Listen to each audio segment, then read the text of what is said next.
Certaines personnes sont riches parce qu'elles sont nées dans une famille qui a beaucoup d'argent, mais il existe aussi beaucoup de milliardaires qui ont su se débrouiller pour se construire une immense fortune en partant de rien.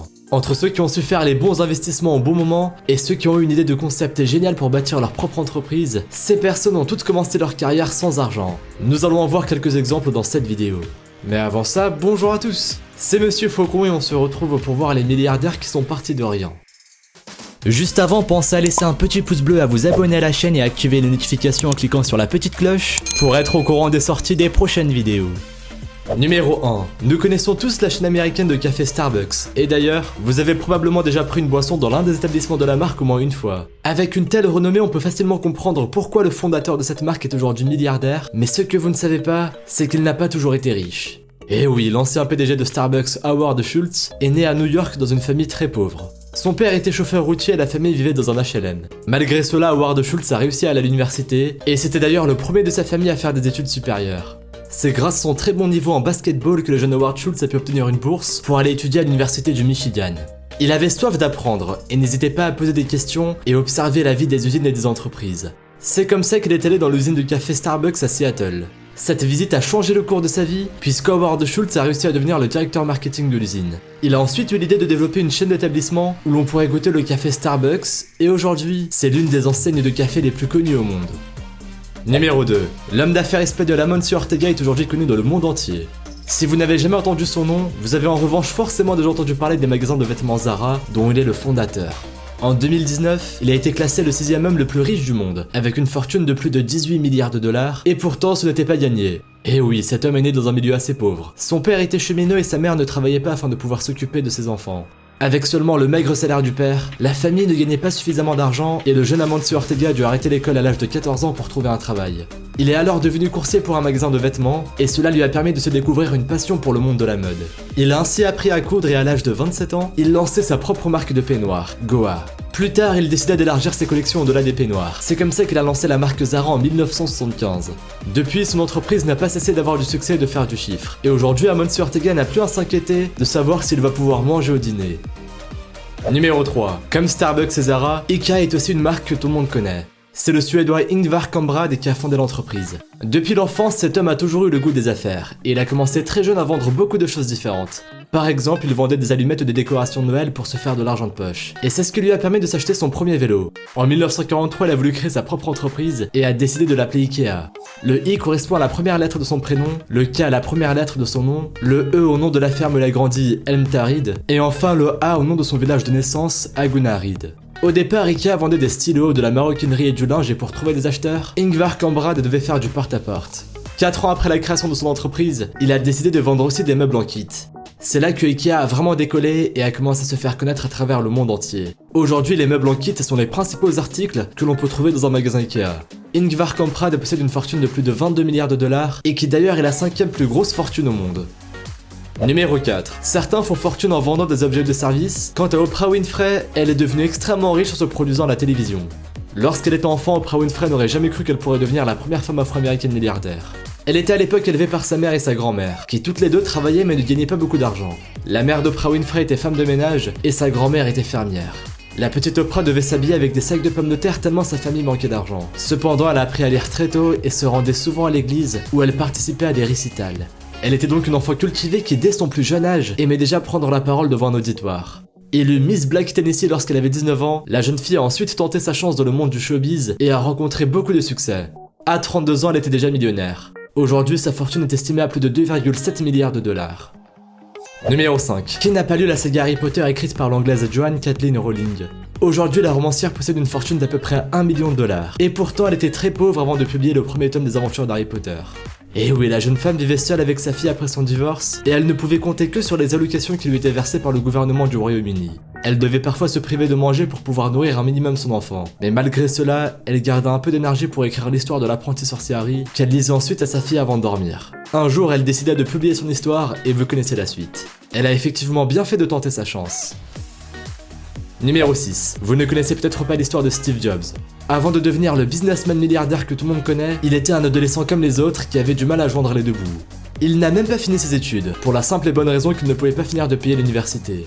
À la place, il a improvisé un atelier dans le garage de ses parents adoptifs, afin de créer avec son ami Steve Wozniak leur propre prototype d'ordinateur. Apple est né comme cela, et depuis la marque a eu un succès énorme et a rapporté des milliards de dollars à Steve Jobs, notamment grâce à des innovations que tout le monde connaît comme l'iPod, l'iPhone ou encore l'iPad. À côté de ça, Steve Jobs a également lancé les studios d'animation Pixar, qui appartiennent aujourd'hui à Disney. Numéro 7. Steve Jobs n'est pas le seul à avoir abandonné l'université pour fabriquer des ordinateurs et avoir fait fortune grâce à cela. Et oui, Michael Dell, le fondateur de la marque Dell, a eu à peu près le même parcours. Lorsqu'il était à l'université, il n'avait pas beaucoup d'argent, mais il est parvenu à gagner un peu de sous en assemblant des ordinateurs dans sa chambre d'étudiant. Il vendait ensuite des abonnements à ses amis et camarades, et grâce à ce petit business, il parvint à gagner suffisamment d'argent pour lancer sa propre entreprise et arrêter ses études. La marque Dell est ensuite devenue la deuxième au monde en ce qui concerne la construction et la vente d'ordinateurs, et son fondateur est devenu milliardaire. À seulement 44 ans, Michael Dell possédait près de 12,3 milliards de dollars, soit la 25e fortune dans le monde.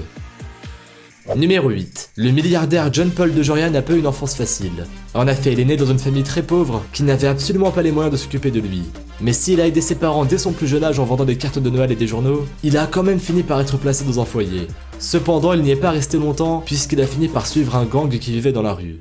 Il a donc été SDF pendant quelques temps, mais cela ne l'a pas empêché de trouver du travail dans un laboratoire fabriquant des produits pour les cheveux. Malheureusement, John Paul DeJoria n'avait jamais appris à bien se comporter au sein d'une entreprise. Et il n'a pas tardé à se faire virer, sous prétexte qu'il critiquait sans cesse les stratégies adoptées par l'équipe commerciale.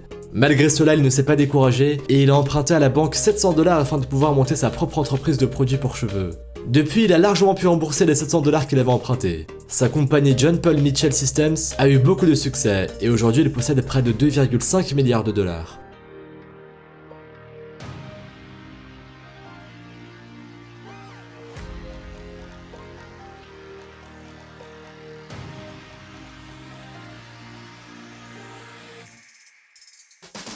Numéro 9. L'Italien Leonardo Del Vecchio a lui aussi assez mal commencé sa vie, mais il a fini par s'en sortir et devenir très riche. En effet, son père est mort alors que sa mère était déjà enceinte de lui depuis 4 mois, et lorsqu'il est né, elle s'est rendue compte qu'elle n'aurait pas l'argent pour l'élever seule. Leonardo Del Vecchio a alors été confié à un orphelinat. Plus tard, il a été engagé en tant qu'apprenti au sein d'un atelier d'outilleur-ajusteur à Milan, ce qui lui a permis d'apprendre le métier.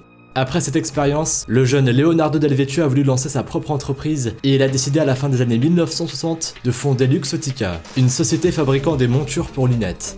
L'entreprise a vite connu le succès et Leonardo Del Vecchio a ainsi pu signer avec de grandes marques de luxe comme Armani. Aujourd'hui, Luxottica fait plus d'1 milliard d'euros de plus-value chaque année.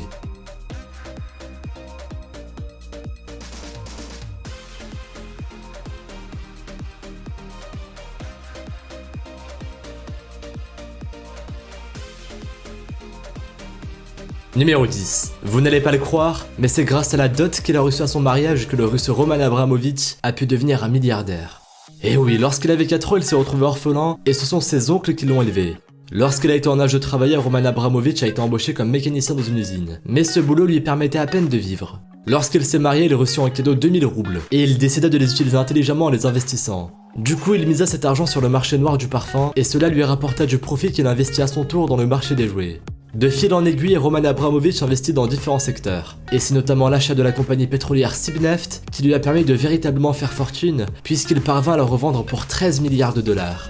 Et oui, comme quoi il est possible de devenir très riche en investissant dans le bon secteur au bon moment. Numéro 11. On termine avec un autre milliardaire qui a pourtant commencé sa carrière très endetté. Il s'agit du Norvégien Kjell Inge Røkke, président et directeur général de la société d'ingénierie Kværner. Au départ, Kjell Inge Røkke était un pêcheur et il voulait absolument acheter un chalutier. Seul problème, ça coûte cher. Il a donc dû s'endetter pour acheter un chalutier qui lui permettrait d'aller pêcher en Alaska. Mais à force de travailler dur et de mettre de l'argent de côté, et aussi grâce à quelques investissements qui se sont révélés très fructueux, Kjell Inge Røkke a malgré cela réussi à se faire une véritable fortune. À 51 ans, il possédait près de 1,5 milliard de dollars. De quoi largement rembourser sa dette et même acheter bien d'autres chalutiers. Merci à vous d'avoir regardé cette vidéo. Si celle-ci vous a plu et que vous avez appris de nouvelles choses, n'hésitez pas à laisser un petit pouce bleu, un commentaire et à vous abonner si ce n'est pas déjà fait. Pensez aussi à activer les notifications en cliquant sur la petite cloche pour être au courant des sorties des prochaines vidéos. Et si vous voulez en voir plus, suivez-nous sur Instagram et sur Twitter. Les liens sont dans la description. Vous pourrez y retrouver davantage sur des événements insolites ou bien même sur des phénomènes paranormaux. Bref, je vous dis à la prochaine pour une nouvelle vidéo. Salut à tous!